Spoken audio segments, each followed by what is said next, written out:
Welcome to the podcast Consultancy Elite. The podcast is hosted by M2 Advisory and presented by Marleen Somerharjo.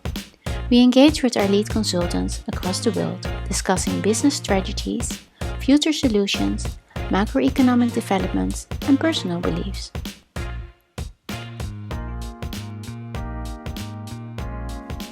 Dear everyone, welcome to the podcast with my special guest today, Evelien van Es. Evelien is one of my favorite elite consultants because when you get to know her CV and her life story, her advice about life and business are from an elite point of view. Evelien is owner of both Evelien van Es Business and Life Coaching and Signature for Success. She's an international speaker, sparring partner and business coach for entrepreneurs, professionals specialized in midlife situations. We will talk about that more. Recently, Evelien published her wonderful book. The title is Be Relentlessly Yourself and Take on Life. This is a beautiful book that can be seen as a pragmatical guide or as a spiritual guidance with chapters to learn about yourself, wholeheartedly accept and love yourself. I really look forward to taking you on this path during this podcast as Evelien explained this from her journey. Let me introduce my guest, Evelien van Es. Goedemorgen Evelien, hoe is het met jou? Ja, goedemorgen Marleen. In het Nederlands? No, we will continue in English. Yeah. I know it's tempting, but just lovely to have you at my podcast. Please be very welcome. Can you please introduce yourself to our audience? Yes. Well, thank you for introducing me. Evelien van Es is my name, based in the Netherlands, born and raised in the Netherlands. And after a corporate career of about 20 years in change management and leadership roles, I took the leap into becoming a full-time coach, business and life coach, and sparring partner. And so it's a journey from the corporate world to become actually an entrepreneur in several steps, and we'll probably be speaking about that a little bit further. And so what I do nowadays is quite amazing because it really gives me the feeling of fulfillment that I've been looking for in my life and in my career. And so it really is a blessing to be able to inspire others to do that, to do the same, to make that transition to a life full of fulfillment. Yes, I noticed that. I saw that you have a very beautiful resume in the corporate world. But when you mentioned the transition, you took this embarking into the entrepreneurial journey. What was your first introduction into becoming an entrepreneur? Yeah, well, in 2006 was my first step into entrepreneurship, although it was a step into becoming an interim manager. So some circumstances changed, but I was still in that corporate environment. And if I compare it to what I do nowadays, the second step that I took end of 2014, beginning of 2015, was really stepping into that free entrepreneurship where you just build up your business from scratch. And I think, when you're working as an interim manager, you're still in an environment that is alike as it was when you were an employer. But it kind of felt like I was in a golden cage. There's nothing really to worry about income-wise, and you have a full focus on the assignments that you do, but still it didn't feel like I was the one that was working on my terms, and I was not the one that was leading in making up my own agenda for the week. And that all these aspects, that was the biggest leap when I took the second step towards becoming that free entrepreneur. And I think that also is a really important change in my life, in getting to know myself at a deeper level and really finding my path to fulfillment. And I think that's the biggest advantage of being a free entrepreneur, that there's no one and nowhere you can hide. It's you out in the world, and you have to learn how to find your way and walk your path in life, and to find that that unique gift that you have, and how you can, serve others by taking that out in the world. Yeah, you really beautifully described it, because I do recognize what you mean. It is like this environment where you think you're still safe and you're not really performing from your entrepreneurial heart. That is more that you can develop and just give something that is totally within you, that is from you, and just given to the world. If you're within an assignment, it's still that you have to comply to what other would like you to deliver. So that doesn't give you the freedom and the and bringing it from a certain level that it's really from your heart. So I do recognize that, and that's very beautiful. Some point saying, no, I just want to have this from my point of view, and then the world will come to me. Absolutely, yeah. And it is choosing to take risks and to take that leap, but it's the only way to really get. For me, it was the only way to really get to the core of who I am, because in that corporate environment, even if you're working as an interim or doing work on the side, it still is an environment where you're so much part of the system, that just is so much more challenging to stay in your own energy and to really work on your own terms. And and it's not that I'm saying that it's the only way to to learn how to become you and to get to the core of your being and to be relentlessly yourself. But I definitely see that the journey into being that free entrepreneur and really finding your way in life and in business is definitely a way that offered me so much more deepening in my own insights and my own inner wisdom and personal growth, which is actually the foundation of your business growth. That's very well said, and that is. I would like to now take our audience to within your journey in the book that you have written. It's a beautiful book. It's called "Be Relentless Yourself." It just, to me, it really came across as a guide that would just, and a reflection that just mirrored me from where am I and where would I like to be at a certain point, and what action do I need to take, or responsibilities do I need to take for myself, that just can really allow myself being myself. But you can explain it better, so please. You've chosen for this beautiful title. Please tell us, why did you choose for Be Relentlessly Yourself?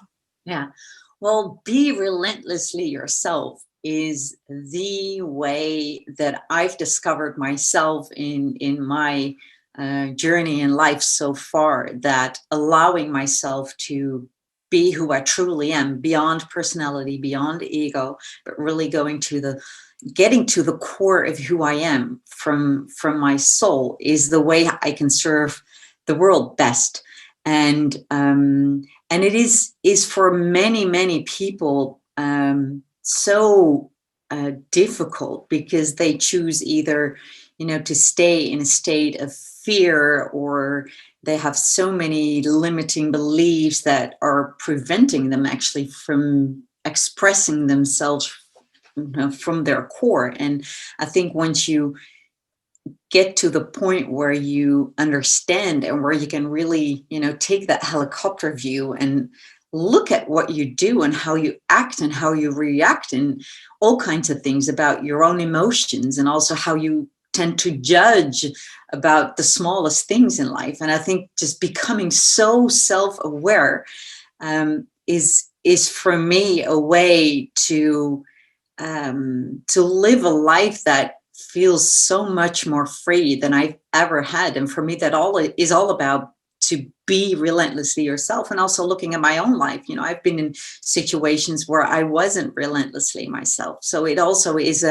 it is a strong expression of this title of the book, that says all about me, but also about what I see in the world around me, and with clients that I've been working with for years, and so many people in my social environment, actually all over the place, that I truly believe if that we would all be so much more ourselves to the core. I think every human being in their foundation is love. And I think if you, from that pureness of love, if you act on that, and if you express from there, and you build up on your creativity, whatever your expertise is, I think that's the best way you can serve the world, and how we make this world better, not only for ourselves, but for the, the collective, for the entire, for the universe. And I think, I truly believe that that's what the key is in life, to do that without, being afraid that, you're being disrespectful to others, or that it has anything to do with being egocentric. Doesn't have anything to do with that. It's just, being who you are, and allowing yourself to take up your space, occupy your space. You're here, there's enough space for all of us, so there's no reason to hide. You really said it. You really nailed it very perfectly. And actually, I find the title in Dutch, onverbiddelijk jezelf zijn, just being translated to relentlessly yourself. In Dutch, it really even resonates even more with this core fire that is within you. That it's you that needs to take your place, just because you're worth it. You really need to do that. You own that yourself. Absolutely. Yeah. And it's what is interesting about that in one of the chapter in the very beginning of the book, that I chose to interview 11 people on the topic of the book, on being relentlessly yourself and taking on life, which is its subtitle. And there you see such a mix of people that are reflecting on what that means for them. And I think by doing that, I'm really offering a variety of views and perspectives on how you can look at it. And what you see is that sometimes people, really feel like, relentlessly or onverbiddelijk, that it kind of scares them, like, oh, but there it is just a way of teasing the reader, teasing you to make up your own mind, and to follow your heart and what it means for you. And there is no the truth, it's same as I speak about it in my book. It's what it's all about is creating your own truth, creating your own reality. And that's what, what I think everybody has the freedom in creating it the way they believe it's their way. They should be living their lives and doing their business. This is very good that you mentioned it. This was one of my favorite chapters. You divided the book into 4 subsections, and then starting with 11 people with 11 reflections. So I was just wondering, is 11 a coincidence, or is it because why the number 11? It has a certain value to that, but just tell the audience, is there something? I don't believe in coincidences. So to start off with that, Marlene, it's just so coincidences do not exist in my perception of how I am. So definitely 11 for me is a magic number. It's a spiritual number. It's a number about intuition. It's about creativity. It's about revelation. And it definitely is, the one is all about oneness. We're all, part of one big universe. And so definitely 11 was a number that was a no-brainer for me, to have a chapter of 11 souls, 11 reflections. And it's, so definitely it's no coincidence. Yeah, beautiful, because I also saw that. I just thought about the one and the one. So the one, the first one is you to the world, and the second one is us as a universe in this. So I also felt that there was something else, and there was definitely no coincidence. And there's one more thing, and actually I also mentioned that somewhere in the book, is that I've been using this for years with clients, is that sometimes people say 1 + 1 is 3. And I always say 1 + 1 is 11, because if you look at it from a visual point of view, the 1 + 1 makes 11. So that's the second reason why, there was no way this was going to be either, 10 or 9. No, it should have been 11. That's what it is. I saw that. This, like you said, I'm very visually minded. So when I saw the 11, I thought, well, it's just being the universe and being yourself. It just makes it total, also with the title. So it just really, it's a circle around. Also, you described a part within the book about the reflections and the challenges in life, especially focusing on the limited beliefs. So you already mentioned it, but can you also tell the audience what were, for your opinion, your own limited beliefs, and what was that in conflict with your spiritual? Yeah, well, I think that talking about limiting beliefs in particular, I think it is all about being able to see yourself for what your patterns are in life, in your way of thinking, your way of approaching, the way you just deal with all kinds of situations.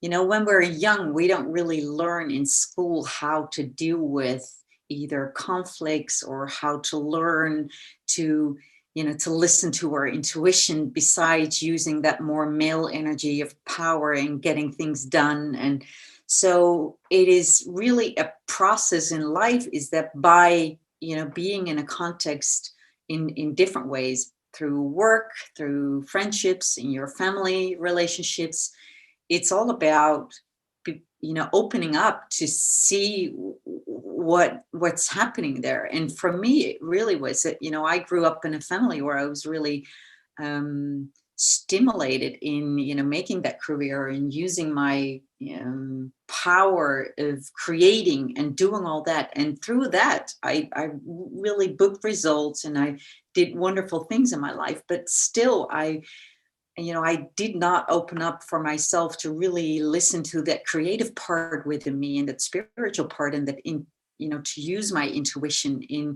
what I did. And of course, in the teams that I was leading, I was using that in that perspective. But for the bigger whole, I was not, there was not enough balance. So I think for me, it was, I don't really know if that's a limiting belief, but it really is a pattern that I had to break free from, where I always felt different, where I always felt that I was not really living the life that I wanted. I was constantly feeling that there was something else, there was this nagging feeling.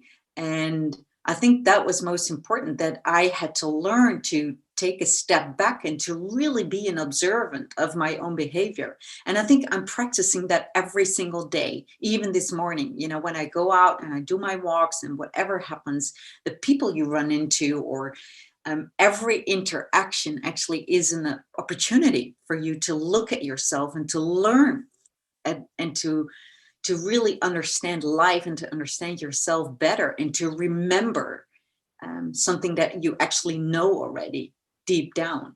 And I think that being that observant of yourself is, and that's the only way you can do that, is by getting out there and being in contact with others, because that's how we learn most in life. And also for me is that I have learned the past couple of years, is that for me to be able to do the work that I do, and to stay in my own, to be centered in my own energy, I need a lot of time for myself. So I need my mornings. I usually don't do meetings before 10 o'clock in the morning, because that's the way I can stay really aligned in my own energy, and how I can do my reading, I can do my meditations, I can do my writing, and I can do my reflecting. Because when I walk in the morning, it really is a way for me to reflect and to ponder on things that are in my system, that are on my mind. And that's the way I'm able to be that observant, and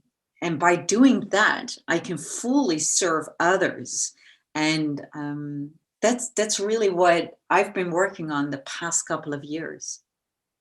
And that's a person that everyone should give themselves. Because the limiting beliefs is just all about recognizing your patterns. It's not as such as it's a blockage, but it's just more, it's why did I react to this in a certain way? And it's very recognizable. For years, I've been driven by the masculine energy, but to an extent that it was just too much, that to an extent that it didn't serve me anymore. It all came from the pattern, from the belief that I should do this because otherwise I will not be successful or will not achieve. So I just make this link that this is what is needed to be done at certain point in a certain phase, but just not letting myself feeling what is actually from a core competence from myself, my being, that I can offer from that point of view. So it's a beautiful chapter that you wrote, and it's I think the core of every problem that people are facing in life, or every level that they would like to achieve, is seeing whether you know and understand your patterns, and then if you're able to learn from that. Yeah, absolutely. And that really is important, because sometimes it's so challenging to be extremely honest with ourselves, what we really truly feel within, because our deepest feelings do not lie, and they're really a wonderful way in guiding us. But what happens is usually that our overthinking takes it over, and then your that silent voice that is so important, that it kind of fades away. And I think that really is important, to stay true to yourself. You have to face what you truly feel, and to follow your path. I know, I have the same. It's just, if you're not taking responsibility, just really seeing what is there and accepting what is there, and not from the point of view that you're harsh or whatsoever, but just with compassion. Okay, this happened, this is a result of certain choice, but then just take responsibility, because you can take the action and change your thinking to that. That is that you really need to feel. And you also mentioned in your book just taking distance from people or certain situations that can fire up this feeling that you need to perform in a certain way. It's very brave, as you mentioned, to take distance and then see it from a different perspective. Yeah, absolutely. And also, to be very gentle to yourself. And I think that so many people are so tough on themselves in what they think they do wrong, or what they think they should be doing.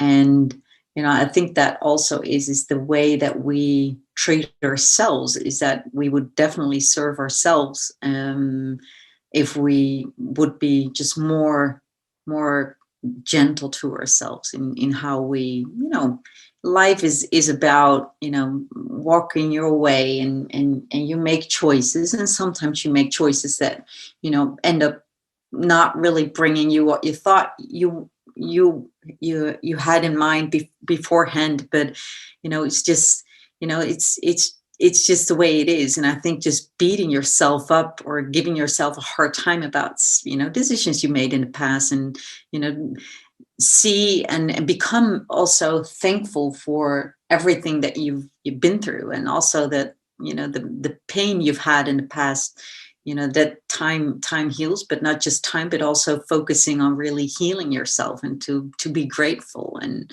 I think that's also a very important aspect of your personal growth in being gentle to yourself.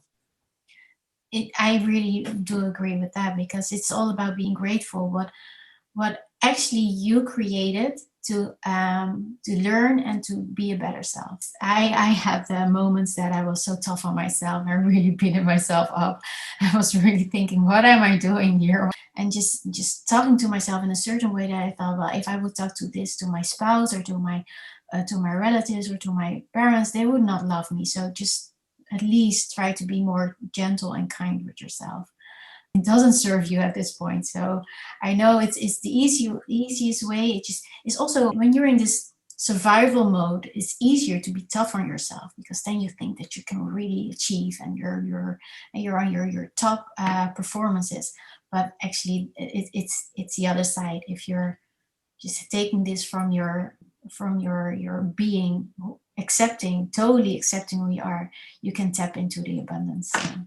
Absolutely. And I think that what important is there is that you allow yourself to slow down, instead of just keeping the speed up, because by slowing down, you're able to see things that you don't really see when you're running around, because then there's so much noise around you that you're not able to really see and reflect into, to be that observer that we talked about earlier. This is a very good one that you mentioned, because in your book I also saw a page, and it was a paragraph. It was a small one, but it was a very important one to me. It's all about humbleness, and also the connection with being. And in the book you describe that humbleness, being kind humbleness, is actually not being just setting yourself in a different point of view, but it's just allowing others also from your generosity, from your abundance, to give space to others. And I really love that. But you wrote it with a certain point of view, so I really would like to hear how you think about that.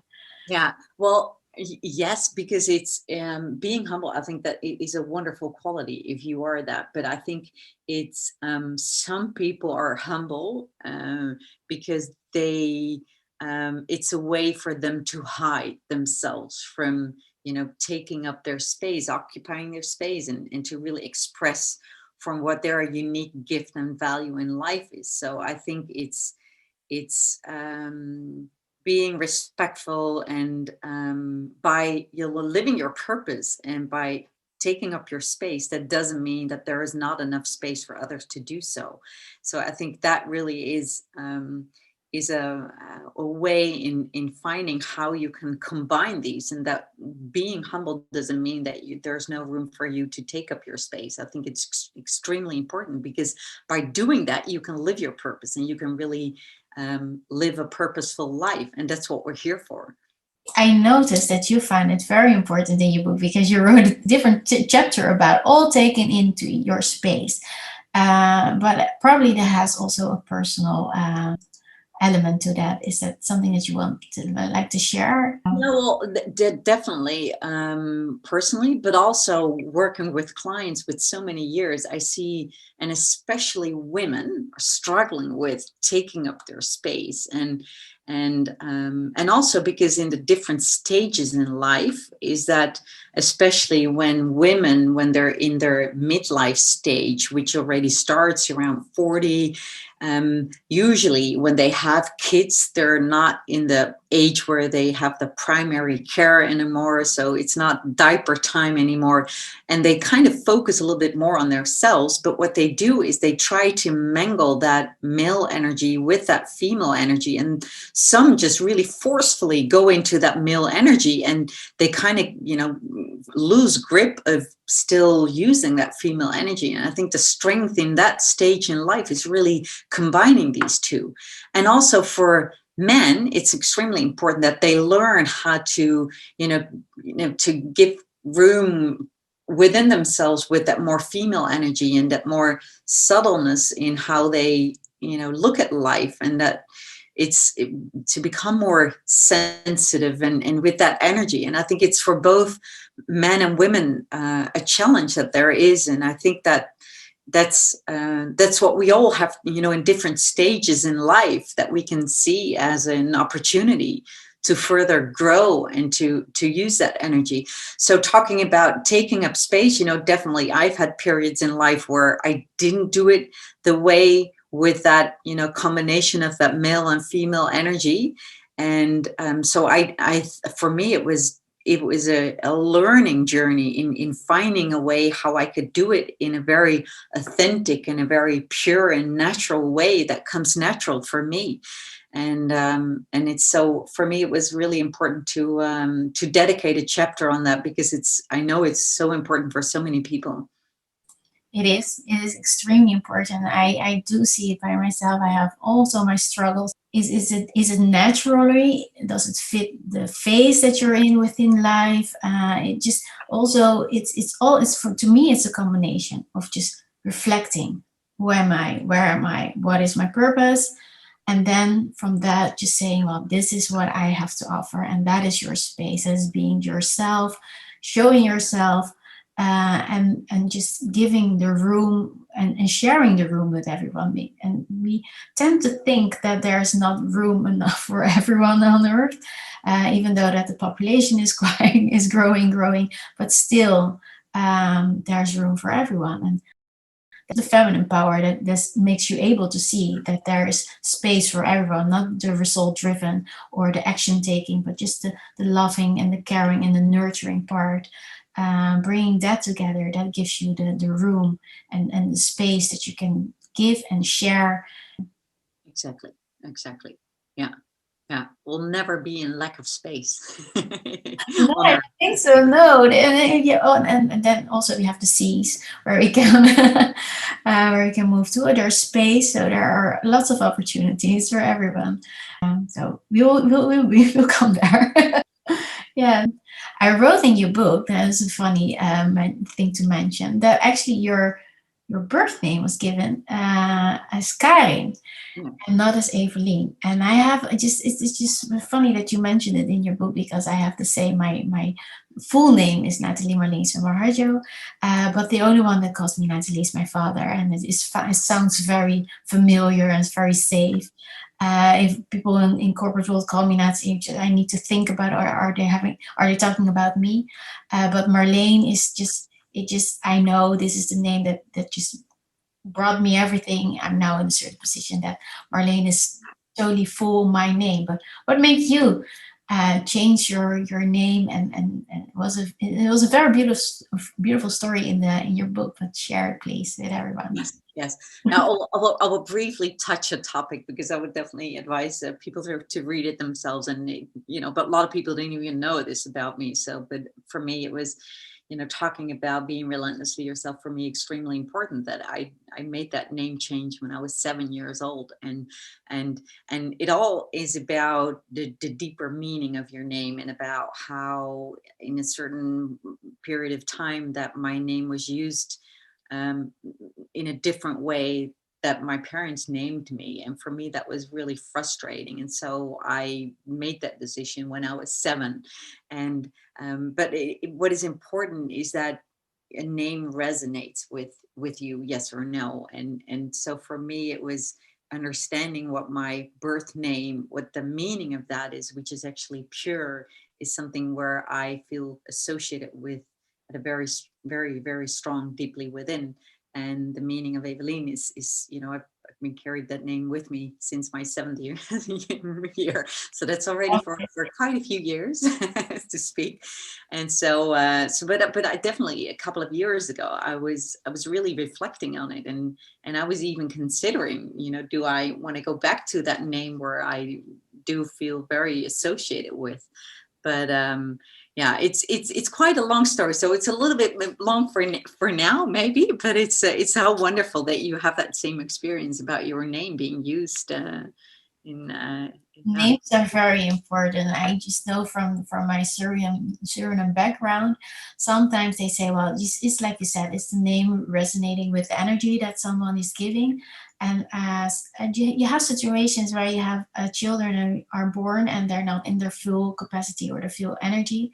So Suriname people will say then it could be the name. So we really need to consider whether this name is not too heavy on the energy of this child. And not having this burden to take with them. So they have this ritual that they will help and give the child a different name. That was not my experience. It's just my father was very much a fan of Nat King Cole, so he wanted to have his daughter called by that. And if I would look at it, just Natalie means birth. Marleen means, you mentioned it actually to me, is star of the ocean and beautiful. But I took it from Maria Magdalena, which is a very strong woman. Endured 7 difficulties within her life and also conquered that. So that is also something to me. But names is like you said, it's fascinating. It's special, and we really need to dedicate a special podcast on that. Yeah, absolutely. Absolutely. Yeah, so you already mentioned, I find it is quite brave being 7 and just saying, no, I don't want to be called Karin anymore. I want to be called Evelien.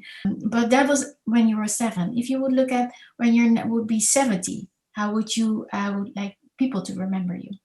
Oh, well, I think that how I would like people to remember me is that, what I love about the fact that, now I've been able to write these 2 books in 2 languages is that definitely is a legacy.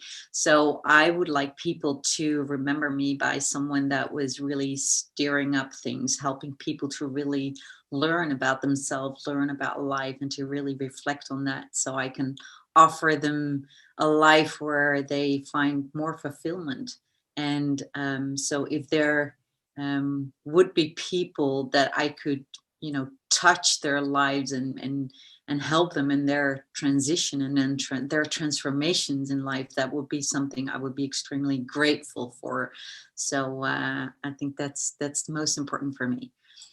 I think you did a wonderful job, and you will still continue doing so. So people really will your book will touch their hearts. It's like I said, it's just, you can see it as a practical guide, but you can also see it as a spiritual guide. It has both elements, but both take you to a place that you really need to reflect on yourself. And that is the beauty. And that is really your gift. That is really your legacy, your signature, as you may call it. Yeah. Is there, where can people find your? Yeah, it depends on where you are. The English version, Be Relentlessly Yourself, is available through Amazon or Barnes & Noble. And the Dutch version, Wees onverbiddelijk jezelf, is available through many, many, many different channels online, and also through my own website, which is evelienvanes.com. And you'll be able to find it online. Well, perfect, wonderful. It needs to be available for everyone. Thank you. Evelien, is there something that you want to mention also besides your book? Yeah, well, I think it's one quote that is I think important, and that is about the thought behind the thought is the leading thought. Talking about self-reflection and really being honest and being relentlessly yourself is see what the true thought behind the thought is, because that's the leading thought in how you approach, how you see life. And so that's something I think I just wanted to share, because I think for me that is such a strong quote and so important. And to be aware of that deeper thought that is really, leading to how we live our lives and how we experience our life. So yeah. A beautiful gift and quote that you mentioned and shared. I really loved our topic. Please follow Evelien van Es, Miss van Es. And you will definitely see changes in your life. So she's very much worth following. And as I in the beginning mentioned, I really consider her as my favorite elite consultant. If you want to have a consultancy in your life, a business coach, this is the elite advice that you can give in life. Thank you so much, Marlene. It's so wonderful to have this conversation with you. Thank you, Evelien. Talk to you soon. Bye.